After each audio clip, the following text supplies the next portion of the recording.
chegou. Eu e a Suelen, nós trabalhamos com um projeto social, com desenvolvimento social, há mais ou menos 8, 9 anos. Trabalhamos em Belo Horizonte já, numa comunidade lá, viemos para Criciúma, só de Casa-Atos. A Casa-Atos vai para o 6º ano.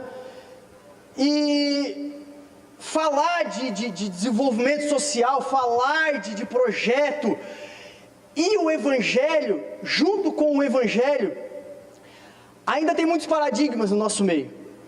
Muitos de nós ainda não entendemos essa conexão entre o social e o Evangelho. Muitos de nós ainda fazemos uma separação entre Evangelho e ação social. Por exemplo, entregar uma cesta básica, irmãos, é o quê? É Evangelho ou ação social? Essas meninas dançando aqui em cima, é Evangelho ou ação social? A nossa mente foi ensinada nós fomos ensinados com uma mentalidade grega, de pensar, essa dicotomia de separar as nossas vidas, de separar o santo do profano. É por isso que eu perguntei para você, se entregar uma cesta básica é social ou Evangelho, você me respondeu, é social. Porque na sua cabeça e na cabeça de muitos dos nossos irmãos, e eu confesso e falo, estou aqui hoje não para cobrar de você, não estou aqui com um tom de cobrança, mas hoje eu estou com um tom de ensino, não estou aqui para apontar o dedo para você e dizer, viu, a Bíblia fala o contrário, não, eu estou aqui para mostrar o caminho, ou tentar, nesses poucos minutos que eu tenho, nessa nossa trajetória de vida, no social, no Evangelho, no social. Nós dividimos, porque nós aprendemos isso. Nós aprendemos a separar o social do Evangelho. Nós fazemos uma dicotomia entre santo e profano, então tudo que nós fazemos, nós dividimos. Nós somos cristãos aqui na igreja, fora da igreja nós não somos, daí lá é outra coisa, lá é trabalho, lá é outra coisa. Semana passada eu falei com uma pessoa para fazer um som lá, a gente vai fazer, vocês viram o nosso banner da festa da família Casa-Atos, é uma festa que a gente faz todos os anos, e aí eu convidei um grupo lá para fazer um som, para fazer um pagode gospel lá. O cara ia tocar o grupo ia tocar um pagode gospel. Aí a pessoa me pergunta, mas Maicon, é evangelismo ou é só assim, ou é normal assim, é um evangelismo que tu vai fazer? A maioria de nós faz isso. A maioria de nós separa. Porém, Colossenses capítulo 1, versículo 20, fala que Deus em Jesus Cristo, você quer abrir comigo? Abre lá, Colossenses capítulo 1, versículo 20, eu vou citar alguns versículos, mas outros é bom nós lermos. Colossenses capítulo 1, verso 19, diz assim, pessoal aí do celular, é mais rápido do que o da folha, mas vamos lá. Colossenses, capítulo 1, versículo 19, diz assim, porque aprove a Deus, quis Deus, que nele quem? Nele quem, irmãos? Jesus, que em Jesus residisse toda a plenitude, e que havendo feito a paz pelo seu sangue, da cruz, por meio dele, reconciliasse consigo mesmo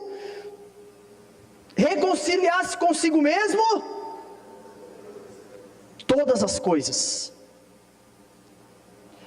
reconciliasse consigo mesmo em Jesus todas as coisas, quer sobre a terra, quer nos céus.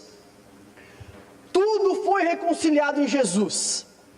Tudo, depois lá da queda de Adão, Eva, depois do pecado ter entrado no mundo, depois do pecado ter entrado, tudo foi reconciliado em Cristo. É por isso que nós não podemos fazer essa separação entre uma oficina de balé e o Evangelho, entre entregar uma cesta básica, alimentar o corpo, e o Evangelho. Porque todas as coisas Deus reconciliou em Jesus. Todas as coisas quer dizer o homem inteiro, tudo, o homem por completo. 1 Tessalonicenses capítulo 5, versículo 23 diz que nós somos espírito, alma e corpo. Nós não somos só uma alma. Nós caímos no erro de pregar o Evangelho só para almas, né? Vamos ganhar uma alma. Né, pastora? Nós gostamos de pregar o Evangelho para a alma, porque a alma não come, não bebe, não tem casa, a alma vive por aí assim, ó. A alma nem, né? É só uma alma. Mas nós esquecemos de cuidar do corpo e do espírito. Nós acreditamos no Evangelho integral. Se o homem foi feito espírito, alma e corpo, ou foi reconciliado, antes nós éramos um corpo, possuímos uma alma e o nosso espírito estava morto, e quando nós fomos regenerados com Cristo, ressuscitados, o nosso espírito ressuscitou, nós agora somos um espírito, porque nós temos comunhão com Deus através do nosso... João capítulo 5, versículo 19, ou 4, 19, é necessário que os verdadeiros adoradores adorem a Deus em espírito. Então a nossa ligação com o Pai é através do nosso espírito foi regenerado. Mas o homem não é só um espírito. Andando por aí, né? Um fantasma. Não, ele possui um corpo, e o corpo tem fome, tem sede, tem necessidades, tem sonhos, tem vontades.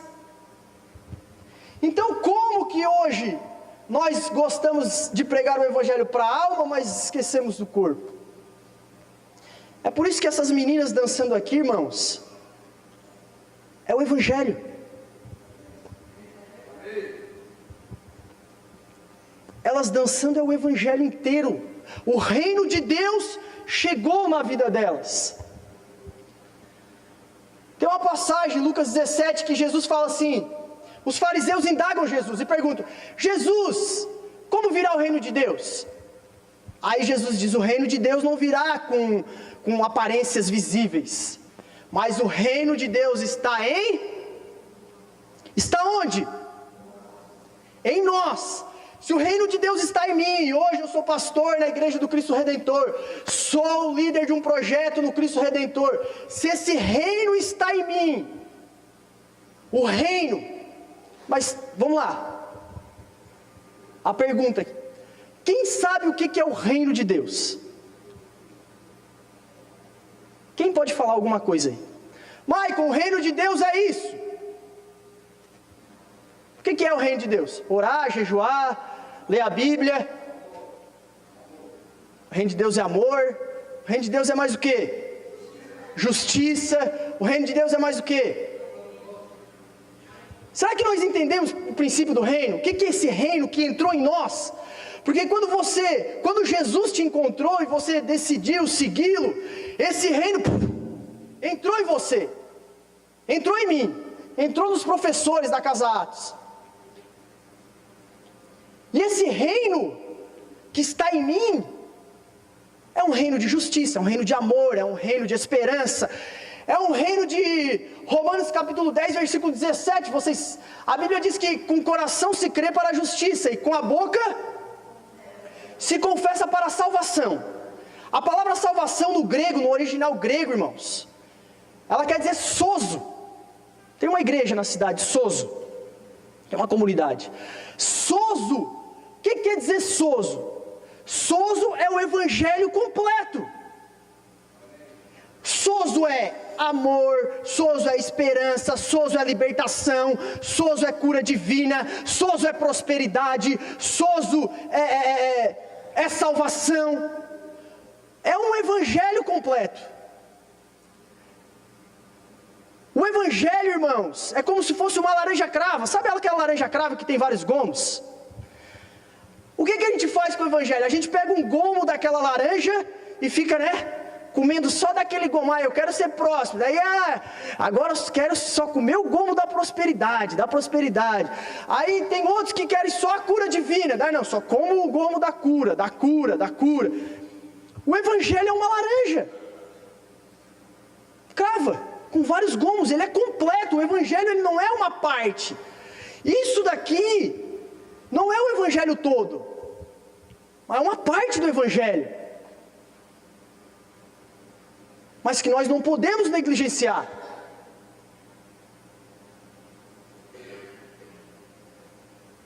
Nós acreditamos que o evangelho ele tem que ser pregado, tem uma frase que diz: o evangelho todo para o homem todo o evangelho, todo o sozo de Deus para todo homem. Só que isso, querido, não é só lá para o povo do Cristo Redentor. Mas lá no Cristo, o pessoal, é mais... Não! Quantas pessoas que moram aqui, estão aqui, que moram em bairros, que têm sonhos? Quantas? Quem que tem sonhos aí? Quem que tem esperança de algo, de acontecer algo na sua vida? Quem quer fazer uma faculdade, que é jovem aqui, que tem sonho de fazer uma faculdade, que tem sonho de estudar, Quem? Muitos não é só lá no Cristo Redentor. Nós pregamos o evangelho para salvar o espírito, mas esquecemos que essa mesma pessoa que nós pregamos o evangelho para salvar o espírito, ela tem sonhos. Mas daí esses sonhos não é comigo. Não, pastor. Esses sonhos, Deus que se vire. Eu já apresentei o evangelho está aqui, Deus cura, liberta ali, te salvou agora, Deus, se vira. Não. Se o evangelho é integral e você é integral, quando você pega alguém para discipular, para ensinar, quando você ganha alguém para Jesus, nessa nossa linguagem evangélica, quando você ganha, você tem que se preocupar se ele tem comida, você tem que se preocupar se ele tem sonho de fazer uma faculdade, se ele tem desejos, se ele tem projetos, e eu e você, sermos pontes para isso.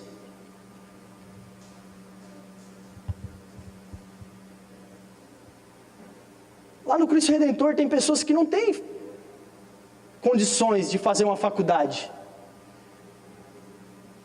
Mas aqui no nosso meio e no meio do povo cristão, tem irmãos, daqueles irmãos que estão lá, que podem ajudá-los a fazer uma faculdade. Sim ou não? O reino de Deus chegou. Salvou, mas está dando esperança. Salvou, mas está dando um estudo. Salvou, mas está dando perspectiva de vida. Salvou o espírito? Não só salvou o espírito, mas salvou a alma, salvou o espírito, salvou o corpo. É um evangelho completo. Paulo, no livro de Romanos, ele diz: havia uma discussão na igreja de Roma, na igreja cristã em Roma, havia uma discussão se podia comer legumes, se podia comer carne, capítulo 10. Se podia comer legumes, se podia comer carne, uns comiam legumes, daí o povo diz: tu é fraco, porque tu só come legumes. Aí eu como carne, eu sou forte. Aí uns guardavam dias, luas, essas coisas tudo, e aí tinham lá um bafafá. Aí o nosso irmão Paulo diz assim: peraí, queridos, vocês estão preocupados com comida, vocês estão preocupados em discutir se o evangelho é comer legume, comer carne, se vocês estão preocupados se o evangelho é guardar o sábado, se o evangelho é isso. Vocês estão preocupados se o cara vem de bermuda ou de calça, vocês estão preocupados se o cara entra de boné dentro da igreja, se o cara tem uma tatuagem, vocês estão preocupados com isso?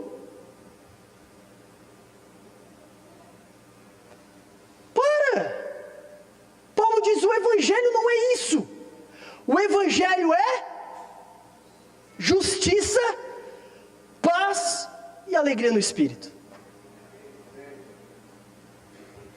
O evangelho é justiça. Trabalhar com projeto. E o que é essa justiça, né? Eu falei aqui, justiça, a gente trabalha com justiça social, com desenvolvimento social. Falar de justiça social, desenvolvimento social, hoje em dia, né, nesse meio político que nós vivemos, a gente até, né, aí Mike, tu é coordenador de ONG, né, então tu é de esquerda, né, tu é de direita, tu está envolvido na, tu é marxista, tu é socialista, tu é comunista. Falar das minorias, falar que nós, como igreja, temos uma responsabilidade social. Muitos dos nossos irmãos por aí, a gente tem uma discussão muito vasta a respeito disso. Que quando se fala de responsabilidade social, eles dizem: tu é marxista, tu é de esquerda então, né? Não, irmãos, não sou de esquerda, graças a Deus. Até porque Jesus disse, né, que as ovelhas seriam colocadas à direita.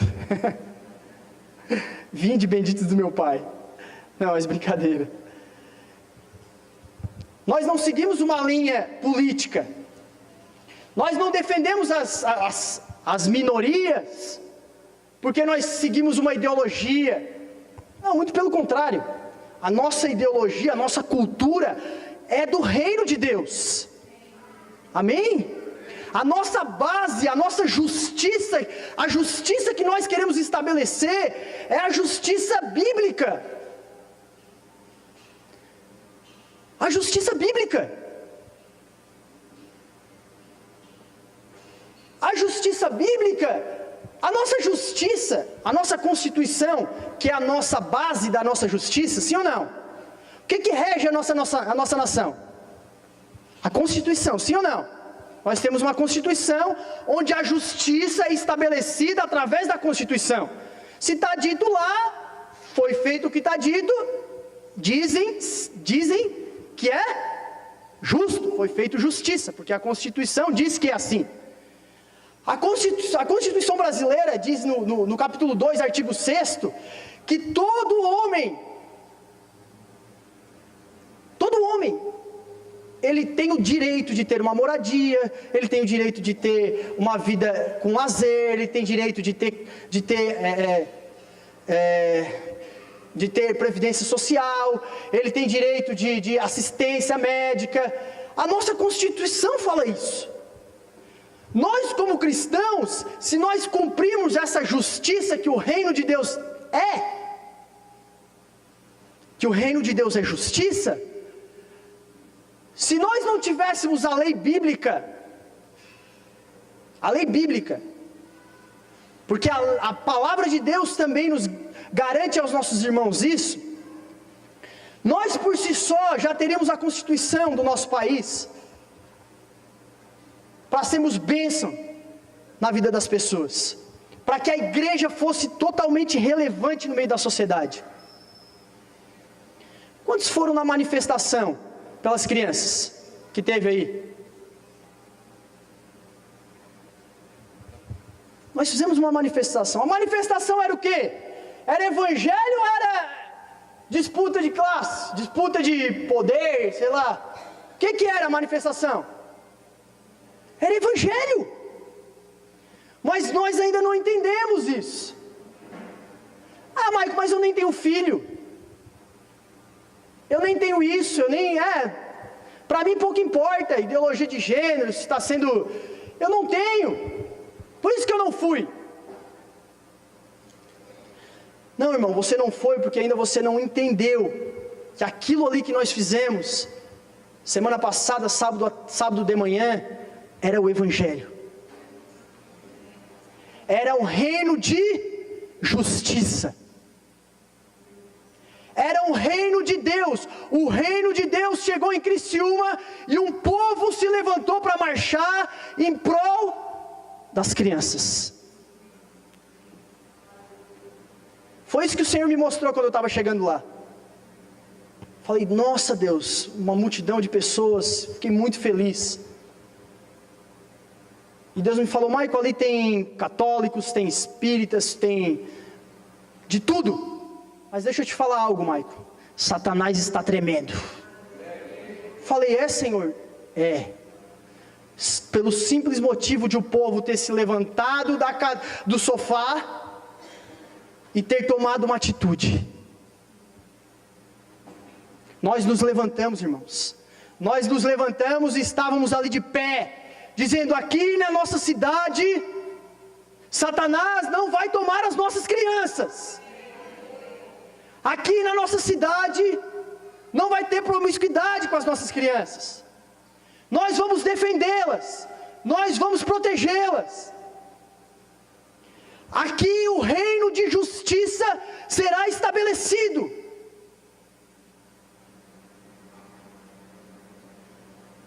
Vá da próxima vez.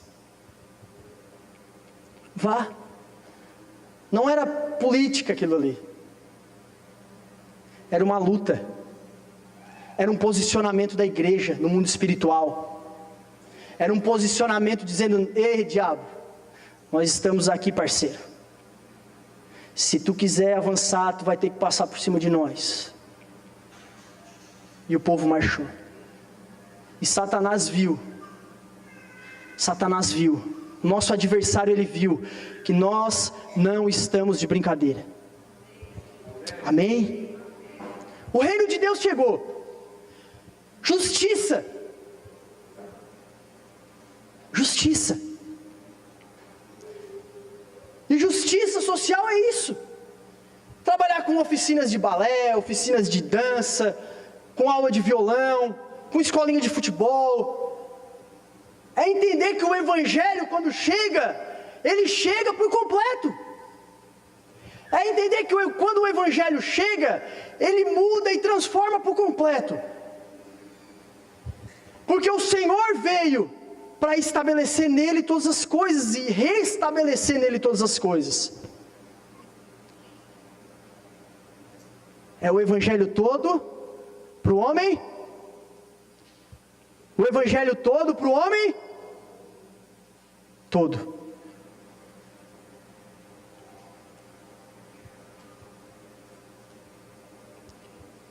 E talvez você esteja pensando, mas isso aí está na Bíblia, Maico? Tá? Abra lá em Isaías capítulo 58. Eu vou ler 2 textos, um do Velho Testamento e um do Novo Testamento. Tem mais textos, né? A gente sabe que, hermeneuticamente falando, 3 textos já nos dão base para uma doutrina, né? uma linha. Mas eu vou ler 2.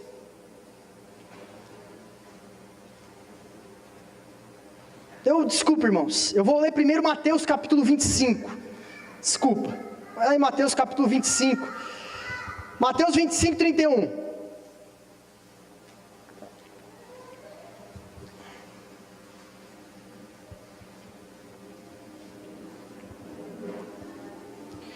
Mateus capítulo 25, verso 31, diz assim,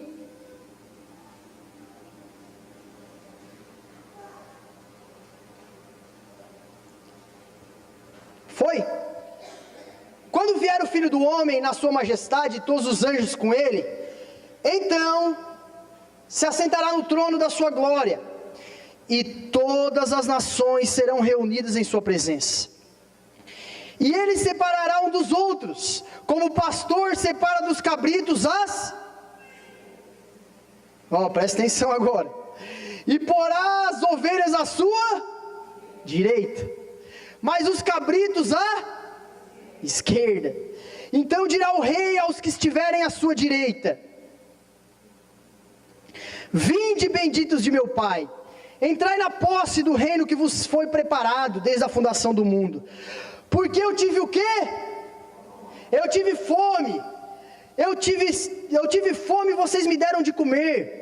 Eu tive sede e vocês me deram de beber. Eu era forasteiro e vocês me hospedaram. Eu estava nu e vocês me vestiram.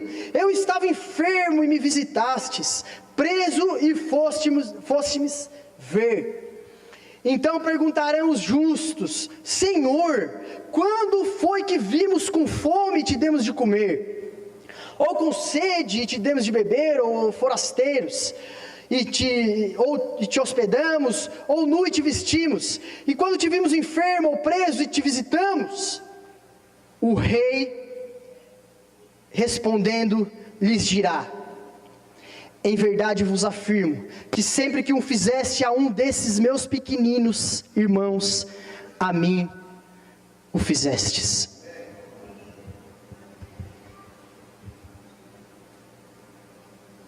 Presta atenção, irmãos. Existem requisitos, não para ir para o céu, né? Aqui a Bíblia não está falando de salvação, amém? A salvação é pela graça, é um dom imerecido. Ninguém aqui, ninguém pode dar comida para o pobre, pode fazer qualquer coisa que você quiser, você não irá merecer a salvação. Pode orar 25 horas por dia, pode jejuar 8 dias por semana, nem tem, né? Mas pode. Para você, né? Não, faço mais do que mais do que existe. Pode fazer o que você quiser, você não será digno de ser salvo. Jesus disse: vinde, benditos do meu Pai, tomem posse do reino. Para tomar posse desse reino tem requisitos. Requisitos. E um dos requisitos é dar comida, bebida,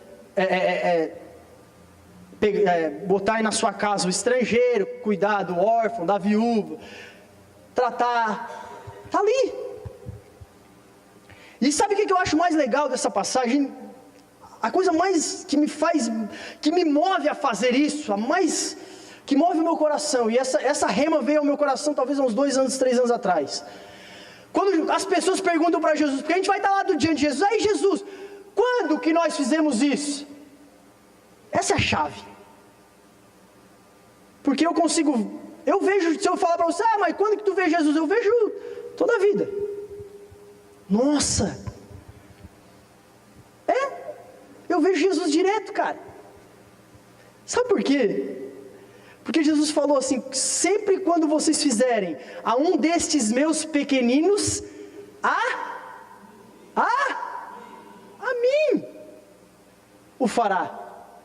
Quando tem um pequenino ali, uma pessoa, e esse pequenino não é só uma criança, é alguém que necessita de você. Quando essa pessoa que está ali, não é ele que está ali, é o nosso Senhor, cara. É o próprio Jesus. É o próprio Cristo que está ali olhando para você e dizendo: isso aí. Foi Ele que disse. Foi Ele que disse: quando vocês fizerem um desses pequeninos, está fazendo para mim. É como se eu estivesse lá, eu estou recebendo. Está fazendo para mim. Isaías, capítulo 58, e eu quero encerrar com esse texto.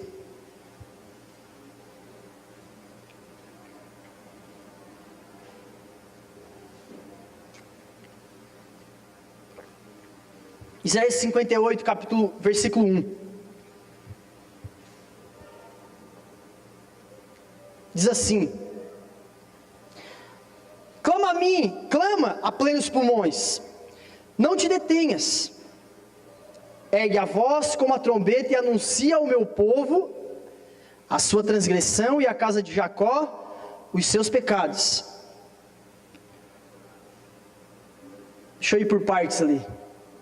O versículo 1 está dizendo que Deus fala para Isaías, né? Deus manda Isaías, clama a plenos pulmões, fala para esse povo. Deus está dizendo: Isaías, fala para o meu povo, clama, grita. É isso que Deus está falando. Grita a plenos pulmões, não te detenhas, não fica com medo, não ergue a voz como a de trombeta, e anuncia ao meu povo a sua transgressão, e a casa de Jacó os seus pecados. Mesmo neste estado ainda me procuram dia a dia, tem prazer em saber os meus caminhos, como o povo que pratica a justiça e não deixa o direito do seu Deus, perguntam-me pelos direitos da justiça, tem prazer em se chegar a Deus, dizendo: por que jejuamos nós e tu não atentas para isso? O povo falando: por que jejuamos nós, Deus, e tu não olha para isso? Por que afligimos a nossa alma, jejuando, e tu não levas em conta, tu não está nem aí? Eis que no dia em que jejuais, eis que no dia em que jejuais, diz o Senhor, cuidai dos vossos próprios interesses, e exigis que se faça todo o vosso trabalho. Eis que jejuais para contendas e rixas, e para ferides com punho iníquo, jejuando assim como hoje, não se fará ouvir a vossa voz no alto. Versículo 5: seria este o jejum que eu escolhi? Deus falando, seria este o jejum que eu escolhi? Que o homem um dia aflija a sua alma, fique sem comer, incline a sua cabeça como um junco, estenda debaixo de si pano de saco e cinzas? Chamarias tu a isto jejum e dia aceitável ao Senhor? Versículo 6: porventura, diz o Senhor, não é este o jejum que escolhi? Que solte as ligaduras da impiedade, desfaça as ataduras da servidão, deixe livre os oprimidos e despedaces todo jugo? Porventura não é também que repartas o teu pão com o faminto, e recolhas em casa os pobres e desabrigados? E se vires o nu, o cubras, e não te escondas do teu semelhante? Ponto.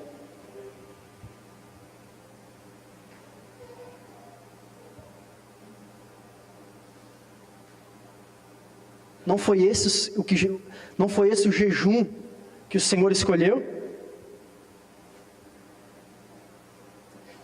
Deus não está falando que o outro jejum não é importante. Não está falando isso. Deus está dizendo: vocês jejuam, passam fome para o seu próprio umbigo, para o próprio egoísmo, por egoísmo, para as suas próprias vontades, para que eu faça algo por vocês. É por isso que vocês passam fome, é por isso que vocês baixam a cabeça, é por isso que vocês clamam. Mas Deus está falando: eu não estou ouvindo vocês, porque não é isso que eu quero. Não é isso que eu quero. Eu quero sim que vocês jejuem, mas que vocês jejuem para que vocês possam então ser como eu, entender o meu coração e saber que o meu coração quer que vocês soltem as ligaduras da impiedade, desfaçam as ataduras da servidão, deixem livres os oprimidos, repartam o pão de vocês com o faminto. Se vires alguém nu, vocês cubram. É esse jejum que eu quero. Vocês podem passar fome, sim. Vocês podem jejuar, afligir a alma de vocês, podem, mas para que vocês conheçam o meu coração, porque o meu coração quer que vocês soltem soltem os escravos, que vocês deem comida a quem precisa, que vocês deem moradia a quem não tem casa, que vocês repartam aquilo que vocês têm.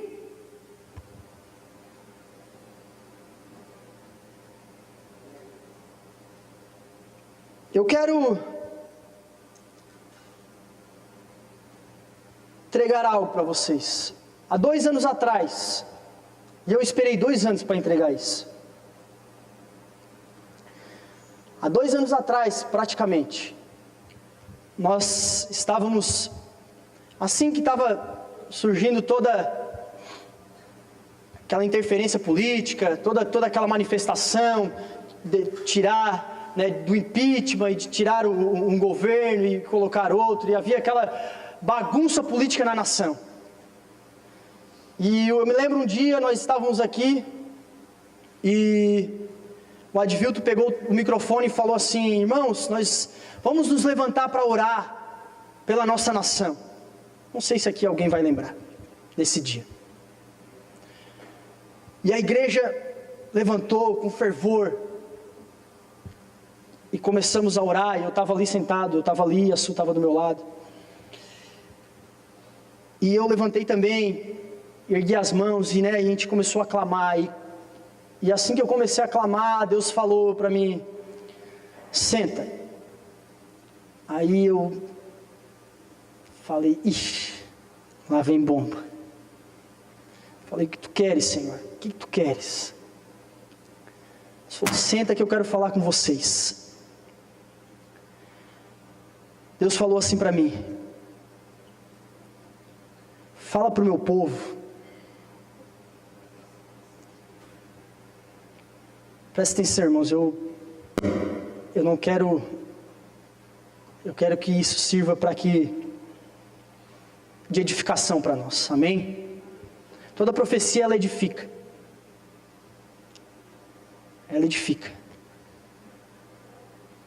Deus falou: fala para o meu povo parar de gritar. E eu falei: como assim, Senhor? Deus falou: manda eles ficarem quietos. Porque aquela oração nossa, era pela corrupção, pela bagunça, por tudo que estava acontecendo na nossa nação. Aí Deus falou: Maicon, fala para esse povo calar a boca, porque os maiores ladrões que existem na nação brasileira estão dentro das igrejas. O meu povo é o mais corrupto, é o mais ladrão. Maicon, vocês me roubaram. Esse povo está gritando, tu está gritando, mas eu não estou escutando. Porque vocês são como o símbolo que tine, vocês só fazem barulho. E é óbvio, irmãos, que eu, no dia eu não peguei o microfone, né, porque vocês viram, eu não peguei, porque era uma palavra muito dura, e eu tinha que remoer essa palavra. Deus continuou falando comigo, eu sentei, Deus continuou falando. Vocês me roubaram. Durante mais de 15, 20 anos, eu enriqueci a minha igreja. A minha igreja prosperou, eu enriqueci. Mas hoje, Maicon, Vocês estão sentindo na pele. Está faltando dinheiro, né? Está faltando recursos. Agora vocês estão sentindo na pele, então vocês estão clamando a mim. Mas vocês me roubaram, eu quero de volta o que vocês me roubaram. Eu estou cansado de lágrimas. Foi isso que o Senhor me falou. Eu estou cansado de lágrimas, eu quero o dinheiro que vocês me roubaram. Cada centavo que vocês investiram em tijolos, em coisas supérfluas, eu quero de volta.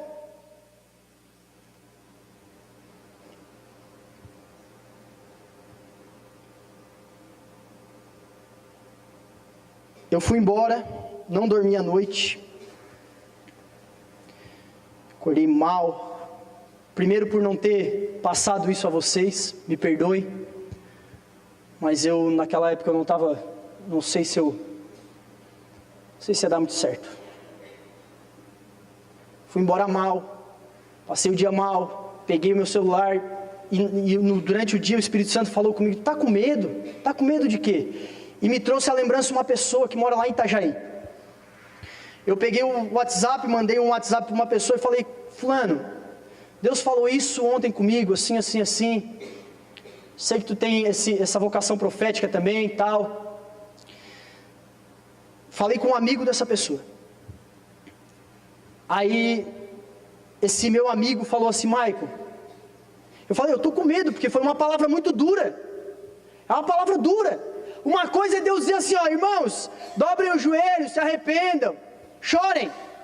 Outra coisa é Deus dizer: as minhas mãos estarão encolhidas, enquanto vocês não me devolverem tudo que vocês me roubaram.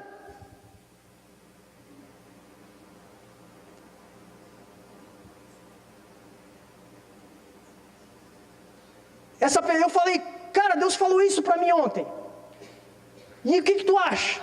Aí essa pessoa falou assim: Maico, eu estava numa conferência com pastores, com mais de 2.000 pastores, um final de semana antes, lá em Itajaí. E Deus falou a mesma coisa para mais de 2.000 pastores que estavam lá: vocês são os maiores ladrões que existem. Ele falou desse jeito: vocês precisam devolver centavo por centavo daquilo que vocês me roubaram.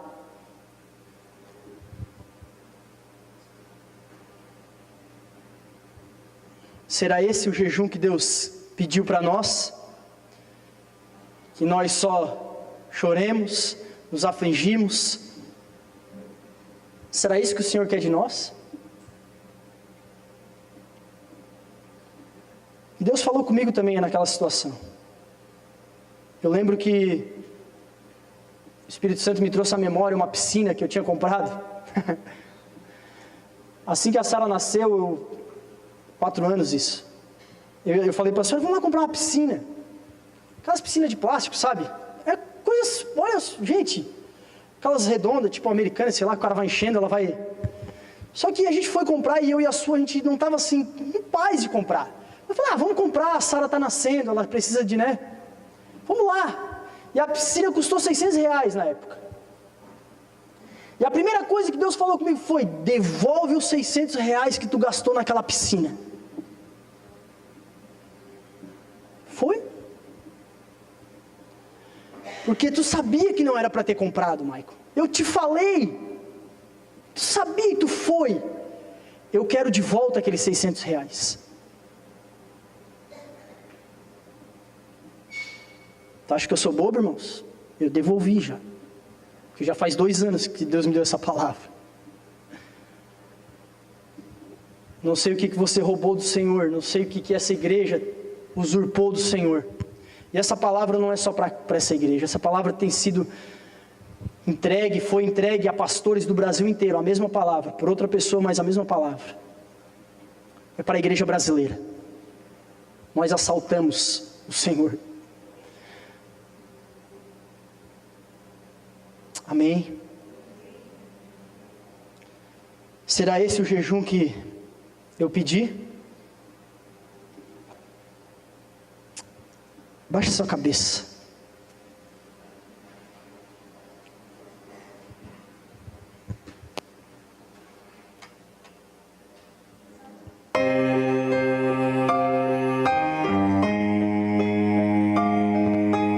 pisque seus olhos. Muitas coisas podem acontecer em apenas um piscar de olhos. Uma bomba estoura, um revólver dispara, uma lágrima cai, uma criança nasce. Uma vida pode ser totalmente modificada nesse curto período de tempo. Imagine se agora você piscasse os seus olhos e todas as pessoas que são realmente boas desaparecessem. Tente imaginar o caos, a desordem, os lamentos, o pavor que toma conta de cada ser humano que ficou. Nós acreditamos que isso de fato vai acontecer, só que não como mágica, e sim Jesus, que vem buscar os seus escolhidos. Nós não sabemos o dia e nem a hora, só sabemos que está perto.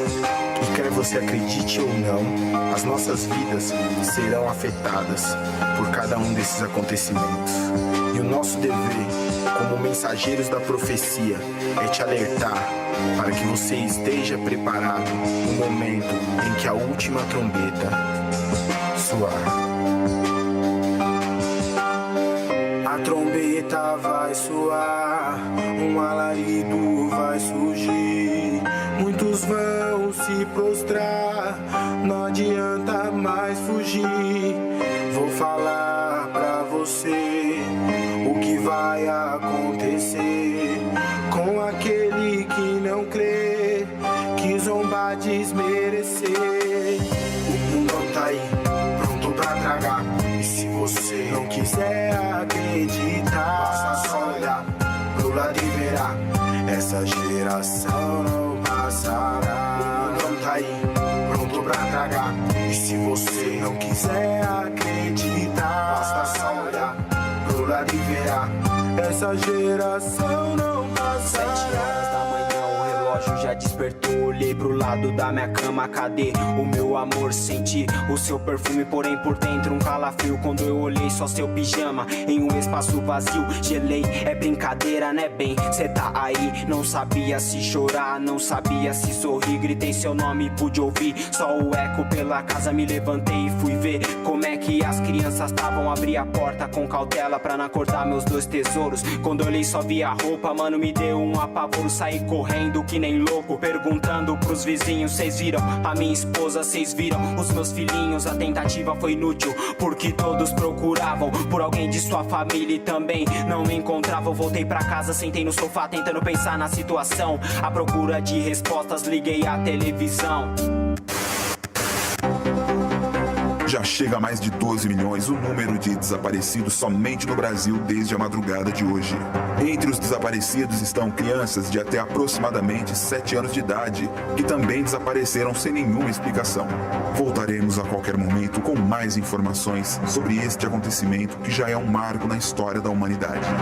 Malucão, eu lembrei do que ela me falava sobre a Bíblia, sobre Deus, e eu ria da sua cara. Senti o gosto amargo do arrependimento. Voltei lá no passado e pensei por um momento, se eu tivesse ouvido e corrido pelo certo, se eu tivesse percebido que o tempo estava perto e para sempre no ocidente. Minha vida foi marcada, achei o CD dos mensageiros com as seguintes palavras: a trombeta vai soar, um alarido vai surgir.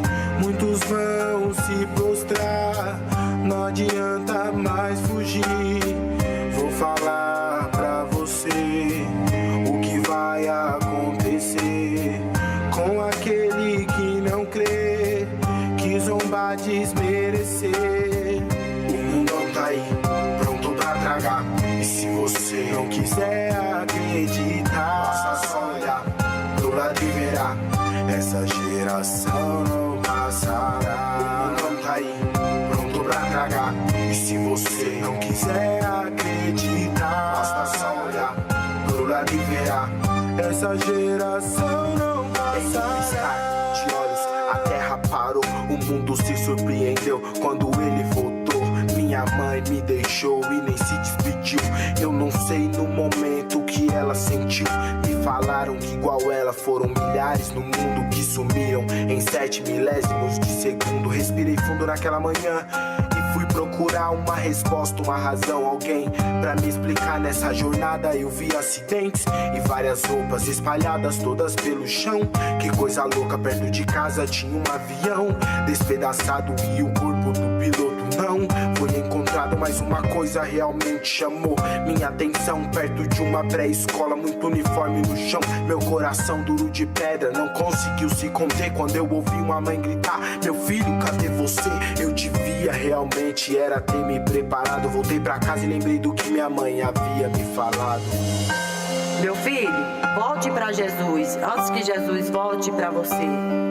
Mas eu não quis ouvir, só queria curtir, sorrir. Saí por aí mentindo pra si que a vida era assim. Me entreguei ao mundo e às suas paixões. Só me restou arrependimento e as lamentações. A trombeta vai soar, um alarido vai surgir. Muitos vão se prostrar, não adianta mais fugir. Vou falar pra você o que vai acontecer com aquele que não crê, que zombar desmerecer. O mundão tá aí, pronto pra tragar. E se você não quiser acreditar, basta só olhar pro lado e verá. Essa geração não passará. O mundão tá aí, pronto pra tragar. E se você não quiser acreditar, basta só olhar pro lado e verá.